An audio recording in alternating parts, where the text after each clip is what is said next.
China is the #1 trading partner of the United States, with a grand total of roughly $737 billion in goods and services traded among one another for 2018, according to the Office of the United States Trade Representative. Which sounds great, right? Well, it does if you're China and exported almost $558 billion of those, and not so great if you're the US and only exported $179 billion. As can be seen, there is a huge trade imbalance here, with the US importing way more from China than it exports to China.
The Vice President earlier referred to, as part of what he thinks is an accomplishment, the President's trade war with China.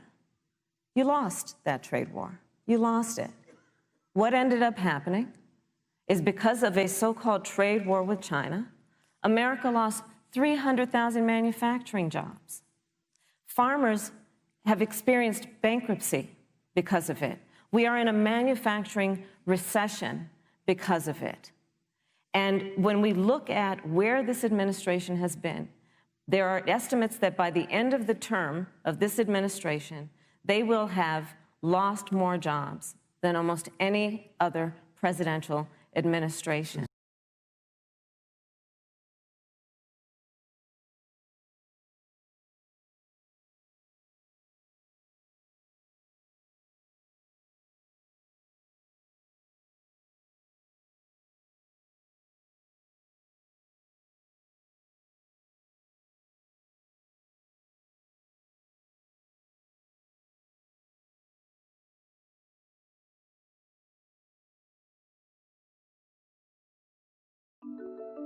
The concern that the U.S. government, the Trump administration, has about the U.S.-China trading relationship is that we buy a lot more from them than they buy from us. So after, in an average year these days, the U.S. government, United States consumers buy about $500 billion of goods from China, whereas Chinese consumers only buy about $100 billion of goods from the United States. So it's five times as much. So if you imagine the fact that we only sold $100 billion, where the Chinese sold $500 billion.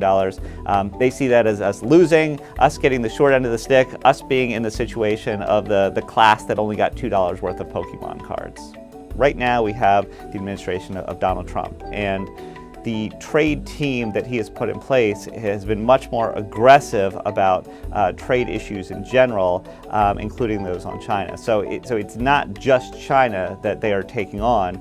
They've imposed tariffs on a variety of our trading partners. They've accused other countries of cheating as well. So what we're seeing, I think, is a general shift in U.S. trade policy to a more aggressive approach, where we challenge just about everyone, our allies, our rivals, based on the theory that we have somehow been treated unfairly by the existing rules, and we need to change those rules to treat the U.S. more fairly. CT10's Uche Okoronkwo examines the impact that the China-US trade spat has had on the African continent. Let's now take a look.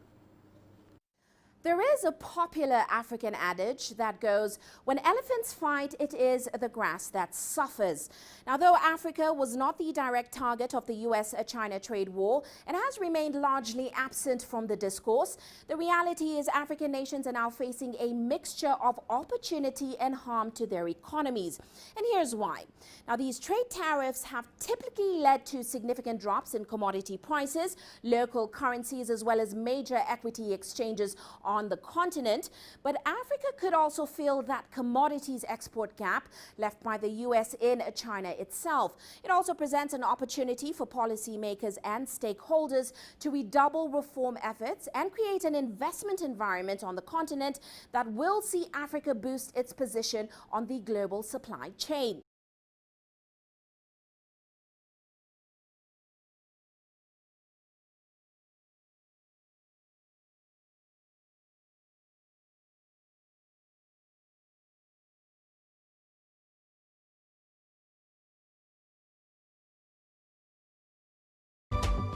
With a population of more than 6 million, Luanda is the world's most populous Portuguese-speaking capital city. The city is on Angola's Atlantic coast. Its current renaissance is a truly inspiring success story.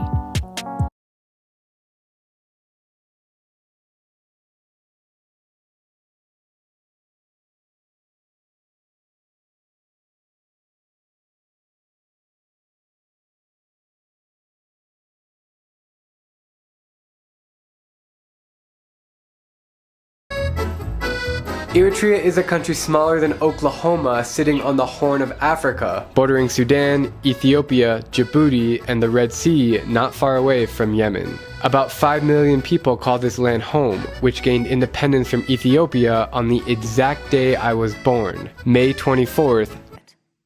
And when we look at where this administration has been, there are estimates that by the end of the term of this administration, they will have lost more jobs than almost any other presidential administration. And the American people know what I'm talking about. You know, I think about 20-year-olds. You know, we have a 20-year-old, a 20-something-year-old who are coming out of high school and college right now, and you're wondering, is there going to be a job there for me?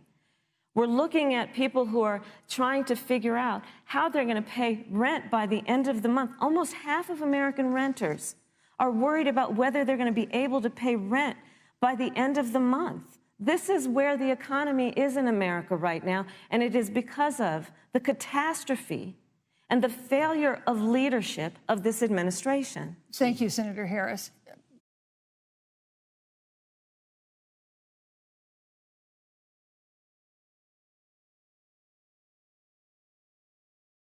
It spans 3 continents and touches over 60% of the world's population.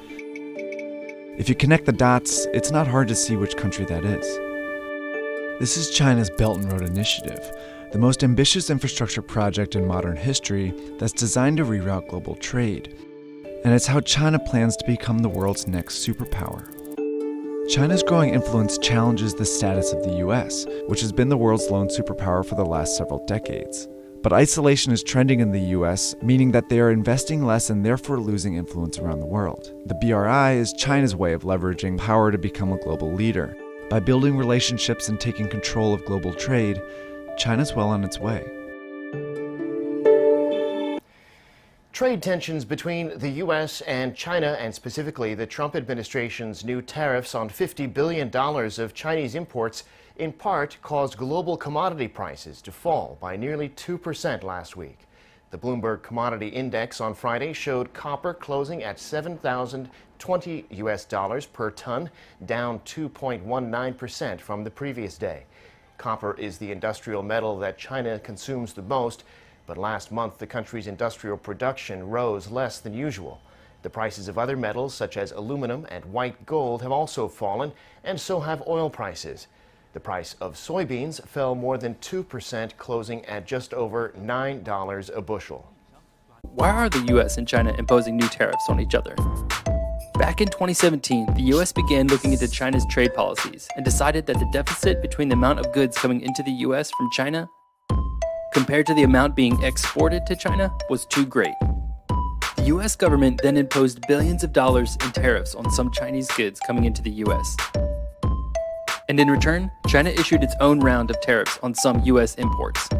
The two countries have held talks trying to resolve trade tensions, but they haven't resulted in any long-term trade solutions. Everywhere. This year, all eyes are on the US. I hope the trade war doesn't continue to get worse. Let's keep a peaceful relationship. Don't raise tariffs because no one wins. Be aware that this isn't a trade war that started with Donald Trump. It's not going to be a trade war that ends with Donald Trump. We're in a long-term period of the countries disassembling from one another, derailing one another, and that's something you're just going to have to factor in. That's kind of the new reality.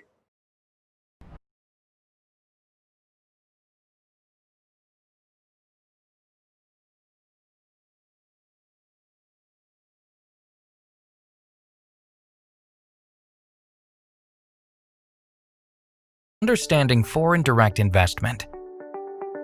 Foreign direct investment, or FDI, refers to a long-term investment by an investor in an enterprise in another economy, resulting in lasting interest with significant influence over the overseas enterprise.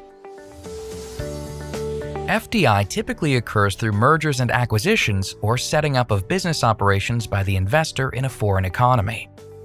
The investor is known as the direct investor, while the overseas enterprise is known as the direct investment enterprise. For example, when a company based in Singapore invests in an enterprise domiciled overseas, the Singapore-based company is the direct investor, and the overseas firm is the direct investment enterprise. The transactions captured will be recorded in Singapore's outward FDI. Conversely, inward FDI is recorded when a foreign direct investor invests in Singapore.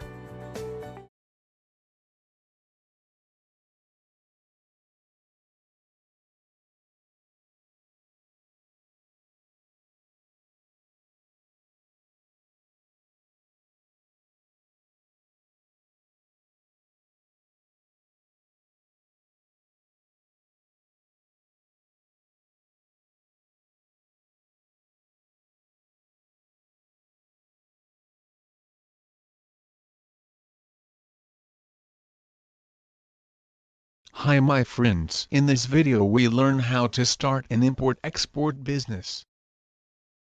If you want to learn import-export business, watch full video.